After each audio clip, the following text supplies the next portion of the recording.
बिस्मिल्लाहिर्रहमानिर्रहीम। दोस्तों, आज की वीडियो में मैं आपको जनरली ज़ायचे में शहरगान की क्या पोजीशन है, कहाँ से चीज़ें तब्दील होंगी, इस इल्म को बयान करने का मकसद ये है कि लोगों को इस इल्म की गहराई का अंदाज़ा हो।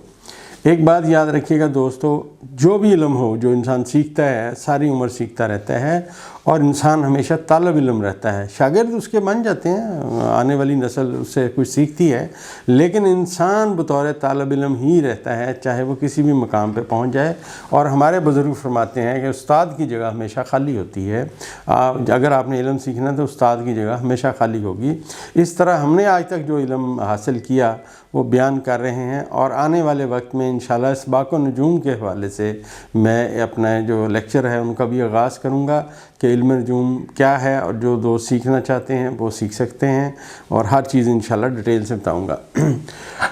इस वक्त ज़ायचे में जो बुर्ज हमल है, पहला बुर्ज जो पहले 30 दर्जे हैं आसमान के, पहला बुर्ज हमल है उसको पहला बुर्ज हमल करार दिया गया है। अब ये बुर्ज कैसे इसकी माहियत है, कैसे इसकी बातें हैं, वो सारी बड़ा माने रखती हैं। तो बुर्ज हमल जो है पहला बुर्ज है जो 0 दर्जे से शुरू होता है और 30 दर्जे तक रहता है। इस बुर्ज का जो हाकम सितारा है वो मरीख है। आज इस वक्त जो सूरत हाल है, रास जो है वो बुर्ज हमल में दाखिल है। और इस बुर्ज के लिए क्योंकि इसका अपना सितारा माजी में गुज़श्ता तकरीबन आप समझिए कि 3.5-4 महीने से कमज़ोर था।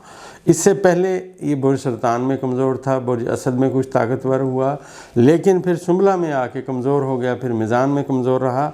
आजकल मरीख जो है बुर्ज अकरब में आया हुआ है, इसका अपना घर है और यहाँ ये सूरज से इकट्ठा हो चुका है। बुर्ज हमल वाले लोगों को एक तो बात यह है कि उनको अब कुछ उनके अंदर ताकत महसूस होना शुरू होगी, कुछ रास्ते उनको नज़र आना शुरू होंगे।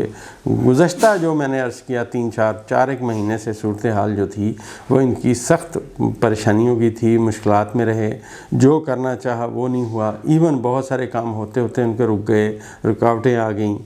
अब ज़ायचे में जो रास है, ये बुर्ज हमल में मौजूद है और ज़ंब उसके ज़ायचे के 7वें खाने में आया हुआ है जहाँ ज़ोहरा बैठा हुआ है। ज़ोहरा जो है वैसे जनरली ज़ायचे में औरत या नौजवान लड़की को डिटेक्ट करता है और जो मरीख है ये नौजवान मर्द को डिटेक्ट करता है, लेकिन ये मरीख किसी औरत का भी सितारा हो सकता है। ये जो हमारे यहाँ समझा जाता है कि ये मर्दाना है, ये जनाना है, ये बातें उनकी आदात और ख़साइल की वजह से हैं। आपने देखा बहुत सारी औरतें जो हैं वो बहुत सारे काम करती हैं और ऑपरेशन भी करती हैं। आज के दौर में औरत जहाज़ उड़ा रही है, बहुत साइंसदान हैं, डॉक्टर्स हैं, ऑपरेशन करती हैं। अब कई मर्द ऐसे हैं जो मतलब नहीं ऐसे काम कर सकते जो औरतें कर रही हैं, लिहाजा ये तकसीम का एक अमल है।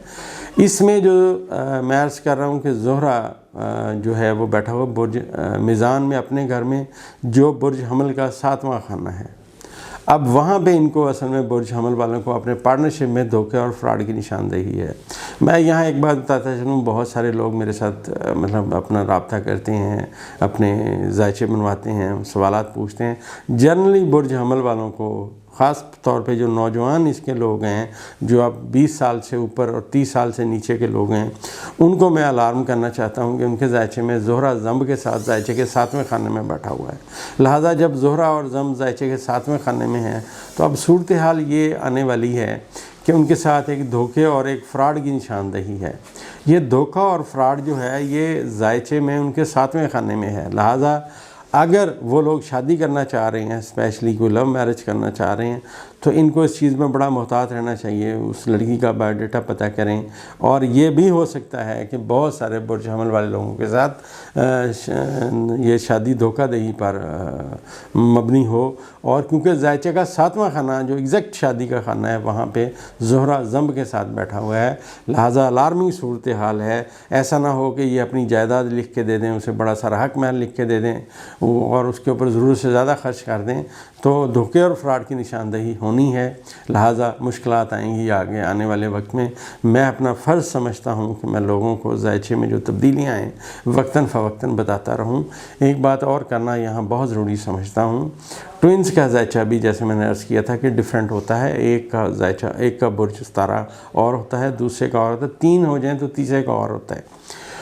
بہت ساری مثالیں ہیں یہاں ذائچے میں جو دی جا سکتی ہیں، بڑے بڑے لوگ ہیں، لیکن یہاں کسی کا ذاتی ذائچہ ڈسکس کرنا مطلوب نہیں ہے، بلکہ یہاں پہ وہ صورتحال بتانی ضروری ہے کہ جو لوگوں کے کام آئے۔ اور ایک بات اور بتاتا چلوں، اگر آپ اس الجبرا کو پڑھیں گے، جب میں انشاءاللہ پہلا لیکچر اپنا دوں گا تو میں کوشش کروں گا کہ اس کی گہرائی کا کچھ نہ کچھ اندازہ جو آپ لوگوں کو ہو، جو علم سیکھنے والے انہیں ہو، اور جو میں لیکچر دوں وہ میری اس دنیا میں جانے کے بعد بھی پڑھے رہیں تاکہ لوگ ان سے مستفید ہوں۔ اگر اس وقت ذائچے کو بغور پڑھا جائے برج حمل والوں کو، تو ان کے ذائچے میں ایک اور بہت اچھا دن اب آنے والا ہے، مشکلات کے دن ان کے ختم ہو گئے۔ 23 نومبر 2023 کو مریخ برج قوس میں آ جائے گا۔ جب دوستو مریخ برج قوس میں جاتا ہے تو یہ اس کے دوست مشتری کا گھر ہے اور آتشی برج ہے، اور یہاں پہ آ کے یہ جو پھر اس کو طاقت ملنا شروع ہو جاتی ہے، اور قوس کے بعد یہ جدی میں جائے گا جو اس کے بادشاہت کا خانہ ہے۔ لہٰذا ہم یہ کہیں گے کہ یہ جو وقت آ رہا ہے برج حمل والوں کے لیے بہتری کا آ رہا ہے۔ 23 نومبر سے ان کا ٹوٹل ذائچہ مشکلات میں سے انشاءاللہ نکل جائے گا۔ صحت کی طرف سے ان کو محتاط رہنا چاہیے، لیکن وہ جو کرنا چاہ رہے تھے، جہاں رکاوٹیں آ رہی تھیں، جہاں پریشانیاں آ رہی تھیں، وہ ان کے زندگی میں اب جا چکی ہیں۔ اسی طرح دوستو جو برج میزان والے لوگ ہیں، جو اس برج حمل سے 7واں برج ہے جس کا میں نے آپ کو ذکر کیا، اب یہاں دیکھیے، یہاں زمب ہے اور زہرہ ہے۔ اب زمب اور زہرہ کا کران ہے ذائچے کے پہلے خانے میں، لہٰذا یہاں پہ برج میزان والوں کے ذائچے میں دھوکے اور فراڈ کی طرف ان کے خیالات جانے کی توقع ہے۔ جیسے ہوتا ہے نا، کئی لوگ کہتے ہیں کہ یار ہم تو یہ کرنا نہیں چاہ رہے تھے لیکن پتہ نہیں ہم سے کیسے ہو گیا، تو دراصل یہ وہی وقت ہوتا ہے جب یہاں پہ سیارگان جو ہیں زمب کے ساتھ آتے ہیں، بیٹھتے ہیں، کران کرتے ہیں۔ زمب ذائچے میں دھوکے اور فراڈ کی نشاندہی کر رہا ہوتا ہے، اور یہ جو لوگ ہیں برج میزان والے، ان کا کیونکہ ستارہ بھی حبوط سے نکلا ہے، برج سنبلہ میں جو ان کے ذائچے کا 12واں خانہ ہے وہاں زہرہ کو حبوط ہوتا ہے، لہٰذا اپنے حبوطی برج سے نکل کہ یہ اپنے پہلے خانے میں پہنچا ہے۔ لہٰذا اگر کسی کو لاسز ہو گئے ہیں، مشکلات آئی ہیں، تو خدا را میں ان سے یہ کہوں گا کسی کے ساتھ دھوکہ فراڈ نہ کیجیے گا، آپ اپنے منصب سے گر جائیں گے، کیونکہ اللہ تبارک و تعالیٰ ہر چیز پہ قادر ہے، قوی و قادر ہے۔ ان کے سلسلے میں جو ان کی فائنانس کا ستارہ ہے، مزے کی بات یہ ہے کہ وہ کیونکہ مریخ ہے، برج عقرب ان کا فائنانس کا خانہ ہے، اس کا ستارہ مریخ ہے، وہ میں نے پہلے عرض کیا کہ وہ مشتری کے برج میں چلا جائے گا، برج قوس میں، اور تالے کو ناظر ہو جائے گا، ان کے اپنے گھر کو ناظر ہو جائے گا۔ لہٰذا فائنینشلی صورتحال تھوڑا سا ٹربل ہوگی، لیکن آنے والے وقت میں بہتر ہو جائے گی۔ لہٰذا اپنے آپ کے اوپر چیک اینڈ بیلنس خود رکھیں، اور کوئی انلیگل کوئی ایسا کام نہ کریں جس سے آپ کا ٹرسٹ مطلب آپ کا ٹوٹ جائے۔ اور دیکھیں جو بندہ آپ پہ ٹرسٹ کرتا ہے، اس نے کتنی بڑی بات کی، اس نے آپ پہ ٹرسٹ کیا، تو میں سمجھتا ہوں اس وقت میں اپنے اقتدار کی حفاظت کریں اور اپنے آپ کو آگے لے کے آئیں۔ کوئی بات نہیں، لائف میں اپ ڈاؤن چلتا رہتا ہے۔ اب آنے والا وقت کیونکہ فائنینشلی ان کا بہتر ہو جائے گا، 23 تاریخ کو جب ان کے برج میزان میں ان کا جو برج عقرب کا ستارہ ہے وہ بادشاہت کے خانے کی طرف رواں دواں ہوگا اور جانا شروع ہو جائے گا، لہٰذا کمنگ ٹائم بہتر آتا جائے گا، کمنگ ٹائم بہتر آتا جائے گا۔ اور برج میزان والوں کو بھی اپنی صحت پہ زیادہ توجہ دینی چاہیے، آنے والا وقت انشاءاللہ ان کے لیے بہتری لائے گا۔